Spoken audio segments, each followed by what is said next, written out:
മക്കളെ, welcome back to Xylem Learning. Akhila miss ആണ് കേട്ടോ. അപ്പൊ നമുക്കറിയാം നമ്മുടെ ക്രിസ്മസ് എക്സാം ഒക്കെ ഇതാ ഇങ്ങനെ എത്തി നിൽക്കുകയാണ് അല്ലെ. എല്ലാവരും അതിന്റെ പ്രിപ്പറേഷനിലാണെന്ന് മിസ്സിന് അറിയാം. മിസ് ഇന്ന് വന്നിട്ടുള്ളത് നമ്മുടെ ബേസിക് സയൻസിലുള്ള കുറച്ച് ഇമ്പോർട്ടന്റ് ആയിട്ടുള്ള ക്വസ്റ്റ്യൻസും അതിന്റെ ആൻസേഴ്സും ഡിസ്കസ് ചെയ്യാൻ വേണ്ടിയിട്ടാണ്. ഇമ്പോർട്ടന്റ് ക്വസ്റ്റ്യൻ എന്ന് പറയുന്ന സമയത്ത് ഈ ചോദിച്ചിട്ടുള്ളത് എല്ലാം എന്താണ്, നമ്മുടെ പ്രീവിയസ് ഇയർ ക്വസ്റ്റ്യൻസ് ആണ് കേട്ടോ. മുൻ വർഷങ്ങളിൽ നമ്മുടെ ക്രിസ്മസ് എക്സാമിന് ചോദിച്ചിട്ടുള്ള ക്വസ്റ്റ്യൻസ് ആയിട്ടാണ് മിസ് വന്നിട്ടുള്ളത്. ഇത് നമ്മൾ 3 ക്വസ്റ്റ്യൻസ് ആണ് ഡിസ്കസ് ചെയ്യാൻ പോകുന്നത്. അപ്പൊ നമുക്ക് തുടങ്ങിയാലോ? നമ്മൾ ആദ്യത്തെ ക്വസ്റ്റ്യൻ നമ്മൾ നോക്കാൻ പോവാണ്. ആദ്യത്തെ ക്വസ്റ്റ്യൻ ഏതാണ്? ഒബ്സർവ് ദ പിക്ചർ അല്ലെ, ചിത്രം എന്ത് ചെയ്യാൻ പറയുന്നുണ്ട്, നിരീക്ഷിക്കാൻ പറയുന്നുണ്ട്. എന്നിട്ട് എന്താണ് ചോദിച്ചിട്ടുള്ളത്? Which portion comes out first in A sprouting seed അല്ലെ, വിത്ത് മുളയ്ക്കണ സമയത്ത് ആദ്യമായിട്ട് പുറത്തു വരുന്ന ഭാഗം ഏതാണ് എന്നുള്ളതാണ്. നമുക്കറിയാം നമ്മൾ ഒരുപാട് തവണ അല്ലെ ലൈവിലും കോണ്ടന്റിലായിട്ടും ഷോർട്സ് ആയിട്ടും ഒക്കെ ഇത് എന്ത് ചെയ്തിട്ടുണ്ട്, പഠിച്ചിട്ടുണ്ട്. പക്ഷെ നമ്മൾ പഠിച്ച ചിത്രം എന്ന് പറയുന്നത് ഇങ്ങനെയല്ല അല്ലെ. നമ്മളെ ടെക്സ്റ്റിലുള്ള ചിത്രം നിങ്ങൾ ആലോചിക്കുക, ഏതാണ്? ഇങ്ങനെ ഒരു പിക്ചർ നമുക്ക് പഠിക്കാനുണ്ട് അല്ലെ. ഇതേ പിക്ചർ തന്നെയാണ് മക്കളെ ഇവിടെ ഈ ക്വസ്റ്റ്യനിലും കൊടുത്തിട്ടുള്ളത്. പക്ഷെ അതിന് എന്ത് ചെയ്തിട്ടുണ്ട്? ഇങ്ങനെ സർക്കിൾ അല്ലെ, ഒരു സൈക്ലിക് പ്രോസസ്സ് പോലെയാണ് അത് എന്ത് ചെയ്തിട്ടുള്ളത്, കൊടുത്തിട്ടുള്ളതെന്ന് മാത്രമേ വ്യത്യാസമുള്ളൂ. അപ്പൊ അത് നോക്കിയാൽ തന്നെ നമുക്കറിയാം ഇതാണ് നമ്മുടെ സീഡ് അല്ലെ. അപ്പൊ അതിന്റെ അടുത്ത സ്റ്റെപ്പ് എന്ന് പറയുന്ന സമയത്ത് സീഡിൽ നിന്നും എന്ത് വരുന്നുണ്ട്, ഒരു സാധനം ഇങ്ങനെ പുറത്തേക്ക് വരുന്നുണ്ട്. അത് ആരാന്നാണ് നമ്മളോട് ചോദിച്ചിട്ടുള്ളത്. അപ്പൊ നമുക്കറിയാലോ, ആദ്യമായിട്ട് പുറത്തു വരുന്ന ഭാഗത്തിന് നമ്മൾ എന്താ വിളിക്കുന്നത് മക്കളെ? നമ്മുടെ റാഡിക്കിൾ ആണ്, അതല്ലേ, ബീജമൂലമാണ്. വളരെ വളരെ ഇമ്പോർട്ടന്റ് ആയിട്ടുള്ള ക്വസ്റ്റ്യൻ ആണ് ഇത്. പല രീതിയിൽ എക്സാമിന് ചോദിച്ചതാണ് ഈ ഏരിയ തന്നെ കേട്ടോ.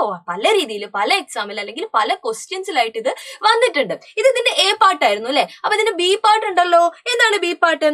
Complete the table on the germination of seed അല്ലെ. നമ്മുടെ ബീജാങ്കുരണവുമായിട്ട് ബന്ധപ്പെട്ടിട്ടുള്ള ഒരു ടേബിൾ, ഒരു പട്ടിക അവിടെ കൊടുത്തിട്ടുണ്ട്. ആ പട്ടിക നമ്മളോട് എന്ത് ചെയ്യാൻ പറഞ്ഞിരിക്കുകയാണ്? കംപ്ലീറ്റ് ചെയ്യാൻ വേണ്ടി പറഞ്ഞിരിക്കുകയാണ്. എന്താണ് ആ ടേബിളിൽ പറയുന്നത്? ഇവിടെ ഇത് നമ്മുടെ സീഡിന്റെ പാർട്സ് കൊടുക്കുന്നുണ്ട്. ഇപ്പുറത്തെ സൈഡിൽ എന്ത് മാറ്റമാണ് ആ ജെർമിനേഷൻ നടക്കുന്ന സമയത്ത് എന്താണ്, അത് എന്തായിട്ടാണ് മാറുന്നതാണ് നമ്മളോട് ചോദിച്ചിട്ടുള്ളത്. അപ്പൊ ഇത് എഴുതുന്ന സമയത്ത് നമ്മൾ എന്താണ്, ആ ഒരു ഏരിയ കറക്റ്റ് ആയിട്ട് അല്ലെ, കംപ്ലീറ്റ് ആയിട്ട് നമ്മൾ അറിഞ്ഞിരിക്കണം. അപ്പൊ നമ്മൾ ഇവിടെ പറഞ്ഞു, ഒരു സീഡ് മുളയ്ക്കുന്ന സമയത്ത്, ജെർമിനേഷൻ നടക്കുന്ന സമയത്ത് ആദ്യം പുറത്തു വരുന്നത് ആരാണ്? നമ്മുടെ റാഡിക്കിൾ ആണ് അല്ലെ. റാഡിക്കിൾ അല്ലെങ്കിൽ ബീജമൂലമാണ്. അത് എന്തായിട്ടാണ് മക്കളെ വളരുന്നത്? നമ്മുടെ റൂട്ടായിട്ട് അല്ലെ, വേരായിട്ട് അതിങ്ങനെ താഴോട്ട് വളർന്ന് നമ്മുടെ മണ്ണിലേക്ക് ഇറങ്ങിയിട്ട് അത് എന്തായിട്ട് മാറുകയാണ് ചെയ്യുക? നമ്മുടെ റൂട്ടായിട്ട് മാറുകയാണ് ചെയ്യുക. ഒരിക്കലും അത് നിങ്ങളുടെ അടുത്തൊന്നും മറന്നു പോകില്ല എന്ന് മിസ്സിന് അറിയാം അല്ലെ. റാഡിക്കൽ റൂട്ട് അല്ലെ, ബീജമൂലം എന്തായിട്ടാണ് വളരുന്നത്? നമ്മുടെ വേരായിട്ടാണ് മാറുന്നത്. ഇനി നമുക്കറിയാം ഇവിടെ ഈ കാണുന്നത് അല്ലെ, ഇതിനെന്താണ് നമ്മൾ പറയുന്നത്? ബീജപത്രം അല്ലെങ്കിൽ നമ്മുടെ കോട്ടിലിഡൻ. കോട്ടിലിഡന്റെ പ്രത്യേകത എന്താ? നമുക്കറിയാം ഈ വളർന്നു വരുന്ന ചെടിക്ക് എന്ത് വേണം? ഫുഡ് വേണം അല്ലെ, ആഹാരം വേണമല്ലോ. അപ്പൊ ഇത് പ്രൊവൈഡ് ചെയ്യുന്നത് ആരാണ്? നമ്മൾ ഈ പറഞ്ഞിട്ടുള്ള കോട്ടിലിടൻ അല്ലെങ്കിൽ ബീജപത്രമാണ്. ആഹാരമൊക്കെ പ്രിപ്പയർ ചെയ്യണമെങ്കിൽ ഇലകൾ വളരണ്ടേ. അപ്പൊ ഇലകൾ വരുന്നത് വരെ അല്ലെങ്കിൽ ഇലകളൊക്കെ ഉണ്ടാവുന്നത് വരെ നമുക്ക് വേണ്ട അല്ലെങ്കിൽ ചെടിക്ക് വേണ്ട ഫുഡ് പ്രൊവൈഡ് ചെയ്യലാണ് ആരുടെ ധർമ്മം, ആരുടെ ഫംഗ്ഷൻ? നമ്മുടെ കോട്ടിലിടന്റെ അല്ലെങ്കിൽ നമ്മുടെ ബീജപത്രത്തിന്റെ ഫംഗ്ഷൻ എന്ന് പറയുന്നത്. ഇനി അടുത്തത് നമ്മുടെ പ്ലൂമ്യൂൾ അല്ലെ. പ്ലൂമ്യൂൾ എന്തായിട്ട് അല്ലെങ്കിൽ ബീജശീർഷം എന്ന് പറയുന്നത് എന്തായിട്ടാ മാറുന്നത്? ഇതാണ് പിന്നീട് എന്തായിട്ട് മാറേണ്ടത്? നമ്മുടെ സ്റ്റെം അല്ലെങ്കിൽ കാണ്ഡമായിട്ട് അല്ലെ. ഇതിങ്ങനെ മുകളിലോട്ട് വളർന്നിട്ട് എന്തായിട്ട് മാറും? അതിന്റെ സ്റ്റെം ആയിട്ട് അല്ലെങ്കിൽ അതിന്റെ കാണ്ഡമായിട്ട് മാറും. അപ്പൊ നമ്മൾ 3 കാര്യങ്ങൾ പറഞ്ഞു അല്ലെ. ഈ 3 കാര്യങ്ങളെ നമ്മൾ എങ്ങോട്ടേക്ക് മാറ്റി എഴുതിയാൽ മതി? നേരത്തെ കണ്ടിട്ടുള്ള ടേബിളിലേക്ക് നമ്മൾ മാറ്റി എഴുതിയാൽ മതി. അങ്ങനെ ഒന്ന് മാറ്റി എഴുതുന്നത് നോക്കിയാലോ നമുക്ക്. ഇവിടെ ഇതാ റാഡിക്കിൾ അല്ലെങ്കിൽ ബീജമൂലം മിസ് എഴുതിയിട്ടുണ്ട്. അപ്പൊ radicle grows into the soil and forms root. Radicle എന്തായിട്ട് മാറുന്നു? റൂട്ടായിട്ട് അല്ലെ. ബീജമൂലം വളർന്ന് വേരായിട്ട് മാറുന്നു. കോട്ടിലിടൻ അല്ലെങ്കിൽ ബീജപത്രമാണ് എന്ത് നമുക്ക് വേണ്ട അല്ലെങ്കിൽ ചെടിക്ക് വേണ്ട, അതിന്റെ എംബ്രിയോയ്ക്ക് വേണ്ട ഫുഡ് പ്രൊവൈഡ് ചെയ്യുന്നത്, തൈച്ചെടിയുടെ വളർച്ചയ്ക്ക് ആവശ്യമായിട്ടുള്ള ആഹാരം നൽകുന്നത്. അടുത്ത എന്താണ്? നമ്മുടെ പ്ലൂമ്യൂൾ അല്ലെ, ബീജശീർഷം എന്തായിട്ടാണ് മാറുന്നത്? ബീജശീർഷമാണ് എന്ത് ആയിട്ട് മാറുന്നത്? നമ്മുടെ കാണ്ഡം അല്ലെ, സ്റ്റെം ആയിട്ട് മാറുന്നത്. സെറ്റ് അല്ലേ മക്കളെ? ക്ലിയർ അല്ലേ ഇത്? അപ്പൊ മക്കളെ നമ്മൾ നമ്മുടെ അടുത്ത ക്വസ്റ്റ്യൻ നോക്കാൻ പോവാണേ. അടുത്ത ക്വസ്റ്റ്യൻ ഇതാണ്. ഇവിടെയും എന്തുണ്ട്? ഒരു പിക്ചർ ഉണ്ട് അല്ലെ. എന്നിട്ട് ക്വസ്റ്റ്യൻ ചോദിച്ചിട്ടുള്ളതാണ് right how to design an experiment using glass candle match അല്ലെ. ചില്ല് ഗ്ലാസ്, മെഴുകുതിരി, തീപ്പെട്ടി ഇതൊക്കെ ഉപയോഗിച്ചുകൊണ്ട് ഒരു എക്സ്പെരിമെന്റ് കണ്ടക്ട് ചെയ്യാൻ പറഞ്ഞിട്ടുണ്ട്. രണ്ടാമതായിട്ട് അതിന്റെ ഇൻഫറൻസ് എന്താന്ന് ചോദിച്ചിട്ടുണ്ട്. ഇതൊരു ക്വസ്റ്റ്യൻ പേപ്പറിൽ വന്നിട്ടുള്ള ക്വസ്റ്റ്യൻ ആണ്. ഇതേപോലെ അല്ലെങ്കിൽ ഇതേ പാർട്ടിനെ റിലേറ്റ് ചെയ്തുകൊണ്ട് വേറൊരു ക്വസ്റ്റ്യൻ പേപ്പറിൽ വന്ന ക്വസ്റ്റ്യൻ ആണ്. ഇങ്ങനെ ഒരു പിക്ചർ തന്നു. ആ പിക്ചർ ജസ്റ്റ് ഒന്ന് മാറ്റി. എന്നിട്ട് എന്താ ചോദിച്ചിട്ടുള്ളത്? 2 stages of an experiment are given below. ഒരു എക്സ്പെരിമെന്റിന്റെ 2 സ്റ്റേജുകൾ അവിടെ കൊടുത്തിട്ടുണ്ട്, ആ ചിത്രത്തിൽ കൊടുത്തിട്ടുണ്ട്. Write the inference you get from these experiments അല്ലെ, ഈ എക്സ്പെരിമെന്റിൽ നിന്ന് നിങ്ങൾക്ക് കിട്ടാവുന്ന നിഗമനം ഇൻഫറൻസ് എന്താണെന്ന് എഴുതാൻ വേണ്ടിയിട്ട്. ഇത് രണ്ടും എന്താണ്, നിങ്ങൾ വിചാരിക്കും പെട്ടെന്ന് ഒരേ ക്വസ്റ്റ്യൻ ആണ്. രണ്ടും എന്താണ്, രണ്ട് ക്വസ്റ്റ്യൻ ആണ്. രണ്ട് വ്യത്യസ്ത ക്വസ്റ്റ്യൻ പേപ്പറിൽ ഒരേ ഏരിയയിൽ നിന്ന് വന്നിട്ടുള്ള ക്വസ്റ്റ്യൻ. അത് മിസ് രണ്ടും കൂടെ എടുത്തുന്നേ ഉള്ളൂ. നിങ്ങൾക്ക് അത്രയും ഇമ്പോർട്ടന്റ് ആണ് ആ ഏരിയ എന്ന് മനസ്സിലാക്കാൻ വേണ്ടിയിട്ട്. നമ്മൾ പറയുമ്പോൾ ഒരു കുഞ്ഞ് എക്സ്പെരിമെന്റ് ആണ് അല്ലെ, പക്ഷെ ഇത് റിപ്പീറ്റ് ആയിട്ടല്ലേ, ആവർത്തിച്ച് എന്ത് വന്നിട്ടുണ്ട്, നമ്മുടെ ക്വസ്റ്റ്യൻ പേപ്പറിലൊക്കെ വന്നിട്ടുണ്ട്. അപ്പൊ നമുക്ക് ആൻസർ നോക്കിയാലോ. വളരെ സിമ്പിൾ ആണ് അല്ലെ. ഇത് നമ്മൾ എന്ത് ചെയ്തതാണ്, ഒരുപാട് തവണ പറഞ്ഞതാണ് അല്ലെ, എങ്ങനെയൊക്കെയാണ് വരുന്നത് എന്നുള്ളത് നമ്മൾ പറഞ്ഞാണ്. അപ്പൊ എങ്ങനെയാണ് നമ്മൾ അത് പറയുന്നത്? നമുക്ക് എന്ത് പറയാം, place A lighted candle on the table അല്ലെ. ഒരു ടേബിളിന്റെ മുകളിൽ എന്ത് കത്തിച്ച് വെക്കുക, നമ്മുടെ മെഴുകുതിരി കത്തിച്ച് വെക്കുക. എന്നിട്ട് അത് എന്ത് ചെയ്താൽ മതി, ഒരു ഗ്ലാസ് യൂസ് ചെയ്തിട്ട് അത് എന്ത് ചെയ്യുക, കവർ ചെയ്ത് വെക്കുക. അപ്പൊ നമുക്ക് എന്താ കാണാൻ പറ്റുക, മേശപ്പുറത്ത് ഒരു മെഴുകുതിരി കത്തിച്ച് വെക്കുക, ഒരു ചില്ല് ഗ്ലാസ് കൊണ്ട് ആ കത്തുന്ന മെഴുകുതിരി നമ്മൾ മൂടി വെക്കുക. നമ്മളിപ്പോ എക്സ്പെരിമെന്റ് എന്താന്നുള്ളത് അവിടെ പറഞ്ഞു വെച്ചു അല്ലെ. അപ്പൊ ഇതിന്റെ ഒബ്സർവേഷൻ എന്താന്നുള്ളത് നമ്മളോട് ചോദിച്ചിട്ടില്ല, എന്നാലും നമുക്ക് പറയാം അല്ലെ, എന്തായിരിക്കും, ആ കത്തിക്കൊണ്ടിരിക്കുന്ന മെഴുകുതിരി എന്ത് ചെയ്യും, അണഞ്ഞു പോകും അല്ലെ, അത് അണഞ്ഞു പോകും. അപ്പൊ അതിന്റെ കാരണം, അതിന്റെ ഇൻഫറൻസ്, അതിന്റെ നിഗമനം എന്താന്നുള്ളതാണ് നമ്മളെ ക്വസ്റ്റ്യൻ. അത് നമ്മൾ എന്ത് ചെയ്യുക, എക്സ്പ്ലെയിൻ ചെയ്യുക അല്ലെ. എങ്ങനെയാണ് നമ്മൾ എക്സ്പ്ലെയിൻ ചെയ്യുന്നത്, fuel alone is not sufficient for burning അല്ലെ. ഒരു വസ്തു കത്തണമെങ്കിൽ എന്ത് മാത്രം പോരാ, ഇന്ധനം മാത്രം പോരാ. ആരാവശ്യമാണ്, നമ്മുടെ എയർ അല്ലെ, നമ്മുടെ വായു അതിന് അത്യാവശ്യമാണ്. വായു ഉണ്ടെങ്കിൽ മാത്രമേ എന്ത് ചെയ്യുള്ളൂ, ബേണിംഗ് എന്ന് പറയുന്ന പ്രോസസ് നടക്കുള്ളൂ അല്ലെ. നമ്മുടെ it is the oxygen in the air that helps burning അല്ലെ.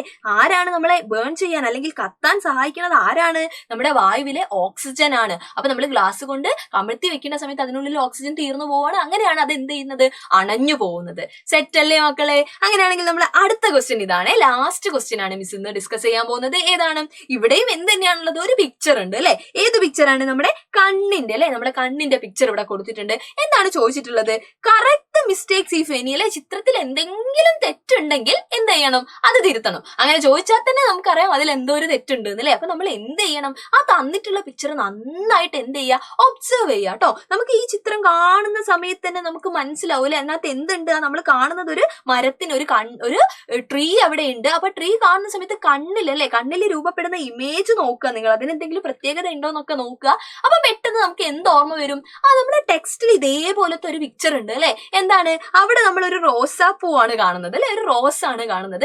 ആ റോസിന്റെ ഇമേജ് നമ്മുടെ ഇവിടെ ഫോം ചെയ്യുന്നത് എങ്ങനെയാണ്, തല തിരിച്ചല്ലേ, ഇൻവേർട്ടഡ് ഇമേജ് ആണ് ഫോം ചെയ്യുന്നത്. എന്നാൽ നമ്മുടെ ക്വസ്റ്റ്യൻ പേപ്പറിൽ വന്നിട്ടുള്ള പിക്ചർ നോക്കിയേ നിങ്ങൾ, ഈ ട്രീയുടെ എങ്ങനെയുള്ള ഇമേജ് ആണ് ഫോം ചെയ്തിട്ടുള്ളത്, നേരെ അതേപോലെ തന്നെ എന്ത് ചെയ്തതാണ്, വരച്ചു വെച്ചിരിക്കുകയാണ് അല്ലെ. അപ്പൊ നമുക്ക് മിസ്റ്റേക്ക് എന്താന്ന് മനസ്സിലായില്ലേ. അപ്പൊ നമ്മൾ അതിന് എന്ത് ചെയ്ത് കൊടുക്കുക, കറക്റ്റ് ആയിട്ട് തിരിച്ചു വരച്ചു കൊടുക്കുക. കൂട്ടത്തിൽ ഒരു ക്വസ്റ്റ്യൻ കൂടെ ഉണ്ട്, write the names of A and be in the picture. ആ പിക്ചറിൽ എയും ബിയും ലേബൽ ചെയ്തിട്ടുണ്ട്. അത് എന്ത് ചെയ്യാൻ വേണ്ടിയിട്ടാണ്, കറക്റ്റ് അവിടെ എന്താണ് വരിക എന്നുള്ളത് മാർക്ക് ചെയ്യാൻ പറഞ്ഞിട്ടുണ്ട്. അപ്പൊ നമ്മൾ ആദ്യം ചെയ്യേണ്ടത് ഈ ട്രീനെ ഇവിടെ എന്ത് ചെയ്യുക, തലകുത്തനെ അല്ലെ, ഇൻവേർട്ടഡ് ഇമേജ് നമ്മൾ അവിടെ വരച്ചു കൊടുക്കുക.